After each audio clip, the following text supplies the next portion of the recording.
Hello all, this is Vamshi Kumpatla. సరే, late చేయకుండా ఈవేళ మీ బ్రెయిన్కి కొంచెం నాలెడ్జ్ పెంచే విషయాలు తెలుసుకుందామా? ఈ వీడియోలో కాంటెంట్ ఏంటంటే శాటిలైట్స్ ద్వారా ఇంటర్నెట్ ఎలా వర్క్ అవుతుందని. అండ్ ఒకవేళ నిజంగా శాటిలైట్స్ ఇంటర్నెట్కి వస్తే మన మొబైల్ పనిచేస్తుందా?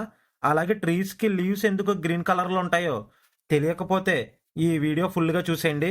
మీ బ్రెయిన్ 1 సెంటీమీటర్ పెరిగిపోతుంది పక్కా. ఫ్యాక్ట్ నెంబర్ 1, ప్రజెంట్ డేస్లో మనకి ఇంటర్నెట్ ఎలా వర్క్ అవుతుందంటే ఇంటర్నెట్ సర్వీస్ ప్రొవైడర్కి లార్జ్ ఫైబర్స్ ద్వారా ఇంటర్నెట్ వస్తుంది. వాళ్ళు ఆ సిగ్నల్ని సెంటర్ హబ్లో స్టోర్ చేస్తారు. అక్కడి నుంచి డిస్ట్రిబ్యూటర్స్కి వాళ్ళ నుంచి మనలాంటి ఇంటర్నెట్ సబ్స్క్రైబర్స్కి వస్తుంది. చెప్పడం మర్చిపోయా, ఎవరైనా సబ్స్క్రైబ్ చేయకపోతే చేసేయండి.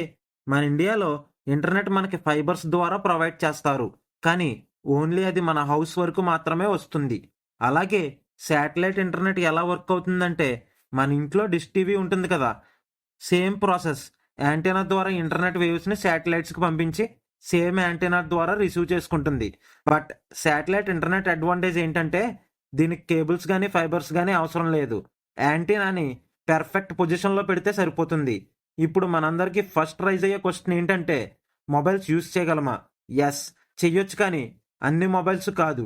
ఐఫోన్ 14 రిలీజ్ అయిన తర్వాత మోడల్స్ అండ్ పిక్సెల్ 9 మొబైల్లో శాటిలైట్ ఇంటర్నెట్ తీసుకునే క్యాపబిలిటీ ఉంది, కానీ ఇంకా ఇది స్టార్టింగ్ స్టేజ్లోనే ఉంది. స్టార్లింక్ వాళ్ళు ఈ ప్రాసెస్ని ఇయర్లో టెక్స్ట్ మెసేజెస్ పంపేలా స్టార్ట్ చేస్తున్నారు. ఫ్యూచర్లో ఇది ఫుల్ ప్లెడ్జ్డ్గా తయారవుతుంది. బిఎస్ఎన్ఎల్ వాళ్ళు కూడా viasat.com వాళ్ళతో కొలాబరేట్ అయ్యారు. దీనివల్ల మెయిన్ అడ్వాంటేజెస్ ఏంటంటే రిమోట్ ఏరియాస్ వాళ్ళకి ఇంటర్నెట్ అందుబాటులోకి వస్తుంది. ఫ్యాక్ట్ నెంబర్ 2, మీకు ఈ డౌట్ ఎప్పుడైనా వచ్చిందా? అసలు చెట్టుకి ఆకులు ఎందుకు గ్రీన్ కలర్లో ఉంటాయని? ఇది తెలియాలంటే ఫస్ట్ మీకు ఫోటోసింథసిస్ గురించి తెలియాలి. ఫోటోసింథసిస్ అంటే light energy to chemical energy.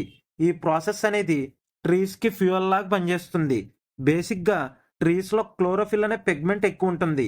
ఈ పిగ్మెంట్లో గ్రీన్ సెల్స్ ఎక్కువగా ఉంటాయి. లైట్ డైరెక్ట్గా పడినప్పుడు ఆ క్లోరోఫిల్ పిగ్మెంట్ అబ్జార్బ్ చేసుకుని గ్రీన్ కలర్లో కనిపిస్తుంది.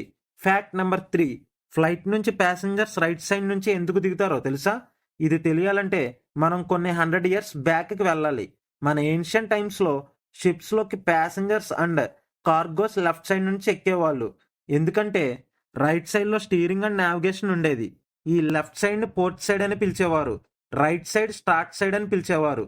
మైకెల్ ఓక్లే, ఈయన ఏవియేషన్ మేనేజింగ్ ఎడిటర్, ఒక మీడియాతో మాట్లాడుతూ ఎయిర్ ఇండస్ట్రీ అంతా ఈ ఓల్డ్ షిప్ ప్రిన్సిపల్నే యూజ్ చేశారని చెప్పారు. సో ఇది కదా, ఈ వీడియోకి ఇంతే. వీడియో నచ్చితే ఒక లైక్ చేయండి. చెప్పానుగా మీ బ్రెయిన్కి నాలెడ్జ్ చెప్పే విషయాలు చెప్తానని, అందుకే సబ్స్క్రైబ్ కూడా చేసేయండి. ఇంకా బాయ్ బాయ్, జై హింద్.